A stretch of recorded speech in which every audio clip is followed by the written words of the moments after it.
We are in the Lofoten Islands, Norway in June. Located in Vestfjorden, the trawler Vastavind is looking for copepods.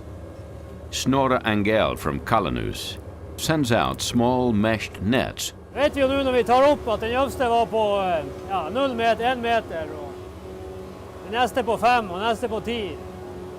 Copepods are small crustaceans 3 to 6 millimeters long and represent the largest marine renewable resource in Norway. Copepods are nutritionally complete.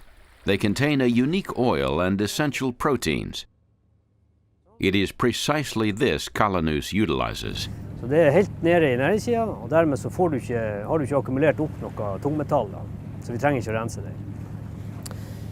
Det er jo det at den olja vi selger som kosttilskudd og til andre produkter, den er naturlig. Altså det er ikke raffinert, og du trenger ikke rense ut tungmetaller, og så har den fantastiske stabiliteten som Astangstantine byr på.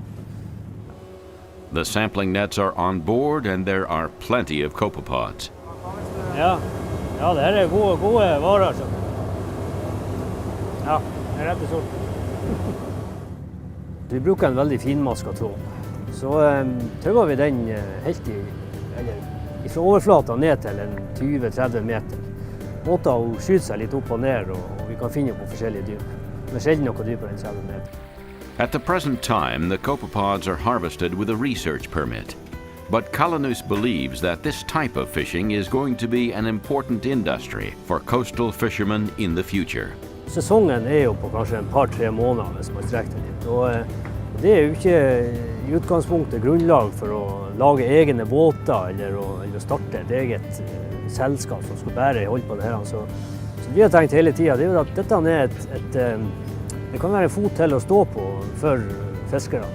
Vi skal ikke drive fangst, vi skal stå på kai og kjøpe, og så skal vi lage produkt, det kan vi. Så kan fiskerne fiske, det kan de. Ja, det hva du ser her, hun er jo altså knallrød, så det er moden og båter med godt med olje.